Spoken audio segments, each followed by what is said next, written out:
It is not a nation, a state, or a government in the traditional sense.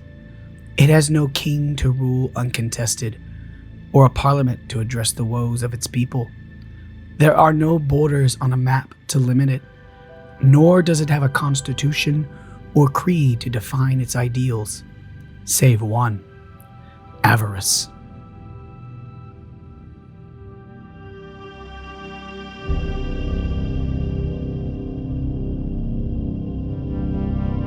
Hello, and welcome to Havran.Digital. I'm Seth. The quote I gave you at the beginning of the video is literally the first sentence in the source book on the section regarding the hegemony of 1,000 empires. I find it so absolutely concise to describe exactly what the hegemon is. It is dystopian corporate avarice in its most extreme form, set tens of thousands of years in the future. In this video, we'll explore how the source book describes the hegemony and other interesting facts that this section of the book details. This video has to be split into different parts because there's so much lore packed into this section specifically. Please check out my previous videos if you're lost and want to catch up on some channel info, or you just want to go through the lore series. And before I really dive into this video, I also want to correct a few lore inaccuracies I made. I'm trying my best not to consult any outside help when I make these videos, so I can give perspective as a first-time reader. The first mistake I made was saying that exigent species are near human, or related to humans, and they are not. Exigent is the term for alien species, and near human is the term for genetic branches of humanity, so cousins of humanity. And the second one is that conlang isn't consumer language, it's a term for constructed language or fictional language. Although I kind of like the idea of a plebeian consumer language, if I'm honest. So into the video. What is the hegemon of 1,000 empires? First, I would like to take a moment to acknowledge that the book provides an insight into what known space is, or at least how the reader and the audience should perceive the scope of this setting on a cosmic scale. As a note, I feel like this is slightly out of place, and maybe it should come in the descriptions of what Morningstar is, or maybe a section of its own, setting up what we see for the reader. But I also recognize that it's also referencing the space within the hegemony's influence, or what they know, so they are kind of one and the same. But the book describes the region of known space to be a little over 1,200 parsecs wide and 160 parsecs thick. If you don't know what a parsec is, it's about 3.26 light years. That comes out to about 3,912 light years. For reference, the Milky Way galaxy is somewhere between 100,000 and 120,000 light years across, and ranges from 1,000 to 30,000 light years thick. Like in my last video, the absolute respect for the immense size of our actual galaxy does not go unnoticed. It's something I really do appreciate about any science fiction universe that respects just how crazy it is space travel is. It's no small feat to expand amongst the stars, and humanity covering 4% of the Milky Way might sound small, but it is actually quite impressive. And as a last note on this page, I really love how they describe navigation, as the star map has a center point on it called Protea, which is the center of the hegemon of 1,000 empires and where the market resides. We'll get into what the market is later, but the source book explains as a side note at the bottom of the page, when you're traveling towards Protea, it's called traveling dawnward. And when you're traveling away from Protea and the market, it's called traveling duskward. I really love that description, and again, it gives a testament to how much world building is happening within this book. Big picture, the hegemon of 1,000 empires. In that first section, we get some nice fluff about the immense of space and the cosmic scale of which the hegemon resides. And then the next section goes into the meat and potatoes of what the hegemony actually is. It's essentially a confederacy of human nations. I think maybe a close equivalent would be the Holy Roman Empire.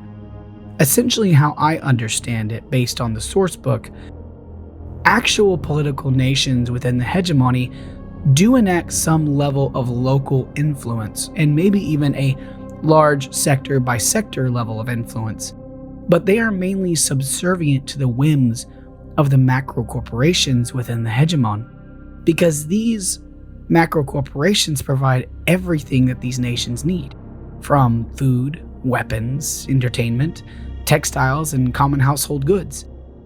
All these things come from the macro corporations. So when I first say this, it might sound like the governments are too weak to do anything about the macro corps controlling everything, so they just do nothing. But that's not how this reads to me. There's a common guiding moral principle that these macro corporations, nations, and consumers all share. And that is greed, or avarice. Avarice drives everything within the hegemony. It's not just a trait someone can have, it's a tangible philosophy and cultural driving force. If you're a kid living on a planet within the exocore, which is one of the planets close to Protea, and you make some kind of candy that costs 1 penny, but you sell it to your neighborhood friends for 50 cents. Your mom isn't going to reprimand you for ripping off all your friends. She'll be beaming with pride as your avarice and ingenuity shines brighter amongst your peers. This is what the culture of the hegemon feels like, or at least what they are exuding upon the reader, and something the author continuously tries to impress upon you. They go even further by a description of new humankind versus old humanity. Pure humans, which is the new mankind version, as described by Dunmo Ulos, whom the book hasn't told us who that is yet, are humans who are bipedal, look human, and most importantly, as described in the book, the ideal form of humanity was first a psychological disposition toward avarice. Greed is the automatic default for the culture of the hegemony. It is the ultimate driving force for everything they are and do. Cultures within the hegemony that go against the grain of avarice can even have their classification of being pure human taken away from them. So imagine you grow up on a planet, and in that culture on that planet, it decides maybe greed isn't that great. Maybe we should try something else to be our driving force in our lives. That is a one-way ticket to get your classification of human revoked and declassified to non-human. And the consequences are quite severe. You are cut off from access to the market, and you become fair game for macro corporations to exploit you or melt your existence from orbit to harvest rare materials from your planet. Joining the side of avarice, even if you don't agree with it, is a survival mechanism. This section also goes into a description of 2 different kinds of general groups of humans. Grounders are those who came from planets and moons, and orbiters are those who had adapted to space and space-based ecosystems. Those that had diverged too far, such as the distant cousins of orbiters known as the Ruro, had their status as humans reduced to vermin. This gives us quite an insight as to how the hegemon deals with anything that isn't human, or what they consider to be human. They become vermin, something to be removed and as inconvenient as a bug infestation, which is pretty brutal, if you ask me. I imagine encountering humans that have had their human status privileges revoked removes a lot of red tape for macro corporations. It really leaves a lot of openness for political intrigue. Something else I really like about this section is a couple of mentions about rapid colonial expansion and something called stellarization. It's possible I've missed it in the book, or they will expand upon it later because they don't really go into detail exactly what stellarization is, but the fictional character in this fictional history, Dunmo Ulos, who is referred to a couple times, seems to be some kind of corporate messiah or great philosophical figure. As he is the father of stellarization, I can only assume it's a sort of manifest destiny for humanity to find profit duskward amongst the stars. I feel this really is set up to cater to the tabletop role-playing game of the universe and follow players to play a sort of Wild West Firefly corporate fantasy kind of scenario, which sounds pretty awesome to me. Another part that this section touches up on is the relationship between producer and consumer. The symbiosis between the macrocorps and the trillions of consumers they serve. As the book states, regulation ensures that the few at the top are incentivized to provide benefits for those who support them in a waterfall of profit and opportunity. The macrocorps need to dangle that false hope we talked about in our previous video.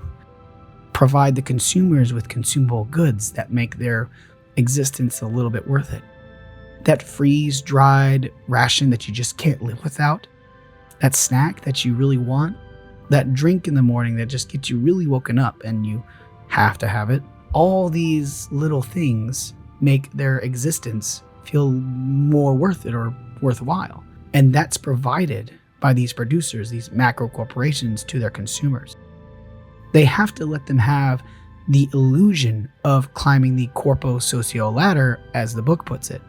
The corporations are all run by these magnates, which, by the way they are described in the book, are basically CEOs that are also aristocrats. The hegemony really does have so much lore, and it's really a rich universe. And climbing that socio-corpo ladder can look different for many people. As described in the book, maybe they create something that changes the output production of a specific product. Maybe they venture out on the fringes of known space and find a new rare element or lost technology. Or if they really want combat glory, they can join the Directorate, the military branch of the Hegemon, and find fame and fortune on the battlefield. So many good storytelling adventures I feel like can be had with this universe, really catering to that role-playing aspect of the game. The last section I'll briefly touch on is the known space section of the Hegemon chapter. The region of space that the Hegemon occupies is divided up into supersectors, which are around 100 or so. These are then subdivided into sectors, which make up roughly about a dozen star systems. But everything stems from Protea, which is more or less the capital of the Hegemon and where all profit flows from. It goes on to explain what the different sections look like, what roles they play in the universe. For example, the book describes the Sagittarius arm is bordered by the Vela Nebula, which has a rare element called Velanite. The book reads, "The Sagittarius systems are the newest claimed by the Hegemon, and as such are infested with exogens, alien races that must either be exploited or exterminated." Going on, the book talks about the Cygnus arm being basically untouched by the Hegemon and colonial endeavors, and represents a lot of opportunity for any wayward opportunists who want to make a name for themselves in the search of profit. A lot of heavy role-playing elements I feel could be had in this sector, representing an unknown aspect of the universe. This video covered the first sections of the part about the hegemony of 1,000 empires. And I only went through pages 33 through 41. And there is like 100 more pages to go. Thank you so much for watching, and remember to check out Project Morningstar with links in the description down below. If you like my channel, please consider leaving a like, as it really helps me with the algorithm. And if you want to support me further, consider becoming a member or a Patreon member with links in the description down below. Let me know in the comments what you find interesting about the hegemony so far. Have you read the source book, and what did I miss? What should I look into the upcoming videos? Thank you so much for watching, and I'll see you in the next one.